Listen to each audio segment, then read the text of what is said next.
c'est Julien Bert. Belle, es-tu célibataire les gars? Mais j'espère vraiment ne plus jamais le revoir. Belle, est-ce que tu as eu contact avec Carla depuis toute cette histoire? J'ai quelque chose à vous dire. Hola mes soleils, on se retrouve pour une nouvelle vidéo sur ma chaîne YouTube. Waouh, j'ai pris trop de temps pour faire cette vidéo. Ça fait plus d'un mois que je vous ai demandé sur Instagram de m'envoyer des questions pour le Ask Interdit. Je sentais que ça allait partir fort avec tout ce qui arrive en ce moment. On va se lancer, on va pas attendre plus, ça fait déjà beaucoup trop longtemps. Let's go.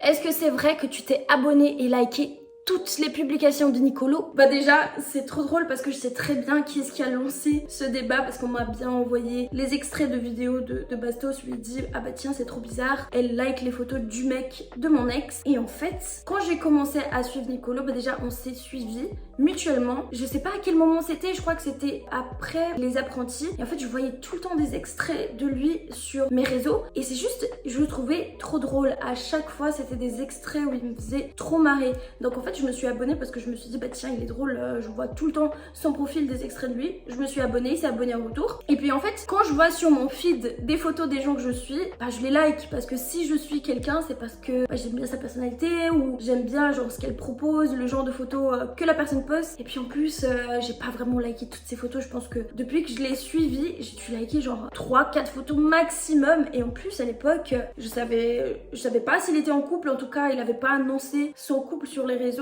Maintenant, j'arrête pas de le suivre parce que vu que j'ai vu Bastos dire ça, on peut dans une façon genre en mode qu'est-ce qu'elle fait à le suivre, à liker toutes ces photos, tandis que vraiment j'avais aucune arrière-pensée quand je l'ai fait. Je me suis dit bah tu sais quoi, bah maintenant je continue à le suivre, peu importe s'il m'a unfollow ou peu importe s'il est en couple avec l'ex de mon ex, je m'en fiche parce que je trouve ça trop bête qu'on ait voulu tourner ça de cette façon, tandis que c'était vraiment parce que je le trouve une personne juste super drôle. Belle, es-tu célibataire les gars? Bien sûr que oui, ça fait même pas 2 mois que je suis plus avec Bastos.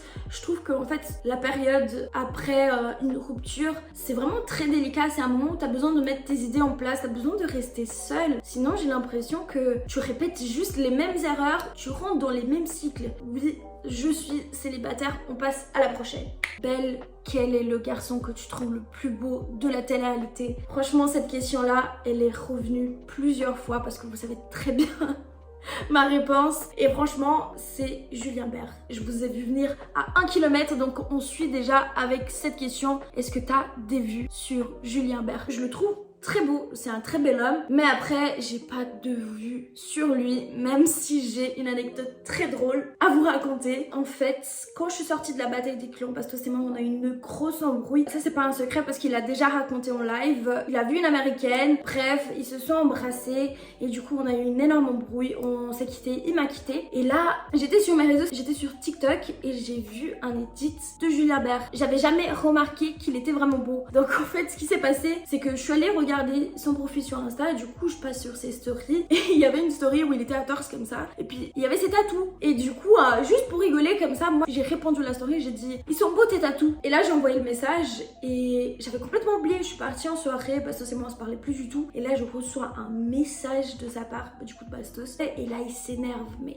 à fond. Il était là, pourquoi tu as écrit à Julien, qu'est-ce que tu voulais, tu veux le pécho? Le message que j'ai envoyé je l'ai pas le choper, genre j'ai vraiment juste complimenté ses tatouages. Si je voulais le choper j'aurais dit je sais pas, quelque chose de plus avenant. Et du coup maintenant en regardant de l'extérieur c'est quand même fou parce que Julien il a été quand même le sujet de pas mal de disputes entre Bastos et moi parce qu'à chaque fois qu'il se passait un truc minime, bah Bastos il ramenait le fait que j'avais écrit à Julien. Mais c'est trop... c'est trop drôle, c'est n'importe quoi. Mais bref, non, les gars, merci. J'ai pas de vue sur Julien. Next! Belle, étais-tu vraiment amoureuse de Bastos? Je savais que j'allais devoir répondre à cette question et franchement, je vais vous dire la vérité. J'ai pas eu beaucoup de copains dans ma vie. J'ai eu mon premier amour, mon fiancé, et j'ai eu Alan. Et donc, ces copains que j'ai eu, Bastos était mon premier vrai réel coup de foudre. J'avais jamais ressenti ça. J'étais amoureuse de Bastos, mais j'étais beaucoup plus amoureuse de la personne que j'avais créée dans ma tête en fait. Je voyais Bastos d'une autre façon de ce qu'il était vraiment. Et ça veut pas dire qu'il était une mauvaise personne. C'est juste que je l'avais idéalisé dans ma tête. J'avais une image de lui et j'étais amoureuse de cette image. Il me montrait exactement tous les jours qui il était et c'était complètement de ma faute d'avoir romantisé et puis idéalisé une image de lui. J'étais juste addict et accrochée à cette idée. Je voulais pas m'en débarrasser et j'ai essayé et c'est ça le pire. On a eu une relation où je l'ai quitté plusieurs fois et en fait à chaque fois que je le quittais je voulais me détacher de ça parce que je savais que c'était pas bien pour moi, c'était beaucoup trop intense, c'était passionnel et assez destructeur comme j'ai jamais vécu dans ma vie, sauf que je me retrouvais à revenir vers lui parce que quand je le voyais parler et je me disais tout le temps qu'il pouvait devenir la personne que j'avais créée dans ma tête. Et pour finir, la seule personne que tu peux vraiment changer, c'est toi-même.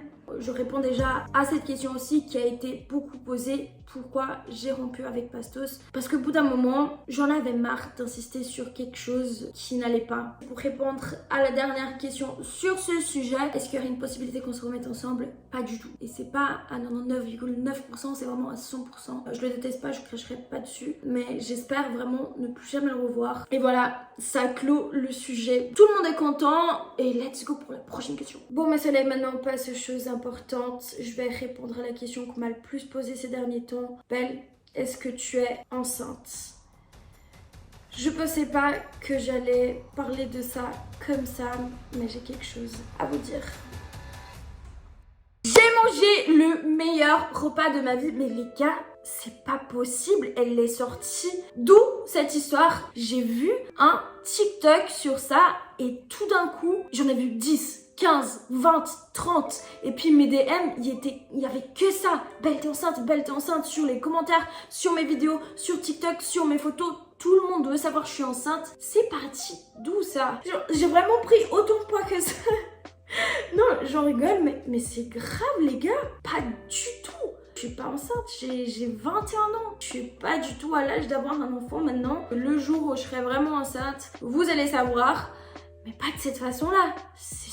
Vous vous rendez compte, genre avec mes copines, on regardait, on s'envoyait les TikTok et on était là, mais c'est une dinguerie.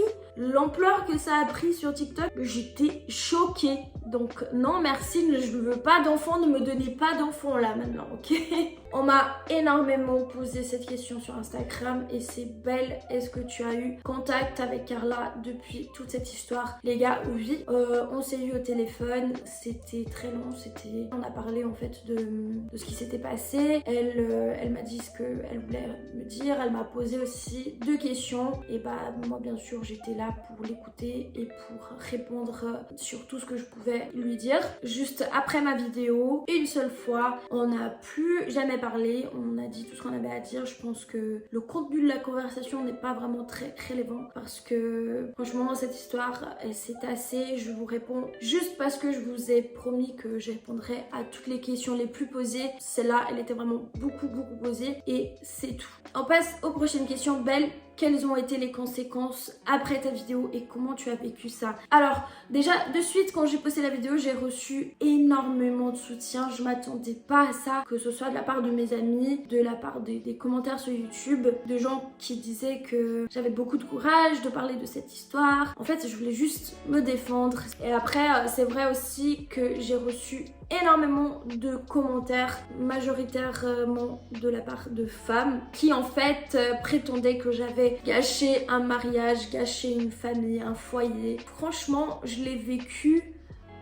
Je l'ai pas bien vécu mais je n'ai pas mal vécu. J'ai juste accepté la vie de chaque personne parce que il n'y a pas tout le monde qui peut voir les choses claires. Ça me fait un peu du mal de voir que c'est surtout des femmes qui me tombent dessus pour quelque chose dont en fait je n'avais aucun contrôle dessus. C'est pas normal quand même qu'on laisse l'homme tranquille comme ça, comme limite s'il avait rien fait et qu'on me jette autant la pierre. Mais après c'est connu de jeter la pierre sur la femme, c'est tout le temps la femme la fautive depuis la nuit des temps. J'ai accepté que l'être humain fait des erreurs et qu'on n'est pas tous parfaits et que même les personnes qui me jugent et qui me pointent du doigt et qui me jettent la pierre, bah elles non plus elles sont pas toutes blanches dans la vie, elles ont peut-être pas fait la même erreur que moi, mais elles ont aussi fait des erreurs dans la vie. Ça m'a juste ouvert les yeux sur le fait que certaines personnes sont vraiment dans le déni total et qui se permettent de juger constamment comme s'ils étaient les personnes les plus parfaites au monde. Et je suis quelqu'un de très forte, j'ai beaucoup de résilience. Je suis très fière de moi de voir sincèrement comment j'ai géré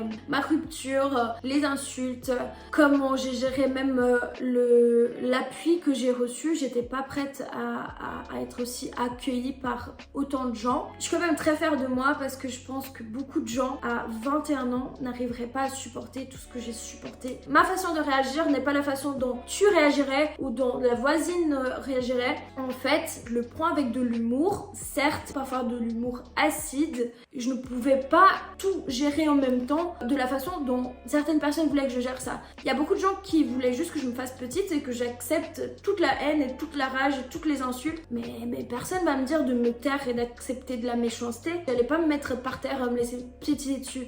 Donc c'est comme ça que je l'ai vécu tout ça. Mais franchement, je remercie à toutes les personnes qui m'ont apporté du soutien et qui m'apportent encore du soutien, parce que c'est surtout ça que je retiens dans toute cette histoire, c'est qu'il y a des gens qui comprennent qu'on n'est pas tous parfaits et qu'on a le droit de faire des erreurs et qu'il faut apprendre de ces erreurs. Ça ne nous transforme pas en quelqu'un de méchant et ça me définit pas. Donc merci si tu es une de ces personnes qui m'a apporté du soutien, je te remercie du fond de cœur. Et voilà, on passe à la dernière question. Sinon, ça va comment? Franchement, ça va bien. J'ai le mental, j'ai les épaules et je peux affronter tout sans peur dans ma vie, que ce soit seule, mais j'ai eu énormément de chance d'avoir une communauté incroyable, d'avoir mes amis qui étaient là pour moi, d'avoir ma famille. Donc, je vais vraiment très bien. À la mesure du possible, j'essaye d'avancer, que ce soit dans mes projets, dans la vie en fait. Je suis contente. Je vais vraiment prendre du temps pour moi, profiter d'être seule, de me redécouvrir, de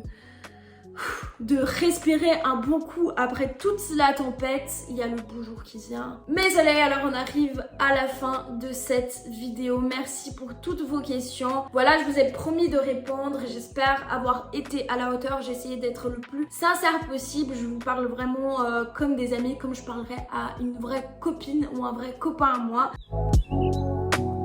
Si vous avez aimé cette vidéo, n'oubliez pas de mettre un pouce bleu, abonnez-vous à la chaîne et activez la cloche. On se retrouve bientôt pour des nouvelles vidéos. Un gros bisou, à la prochaine.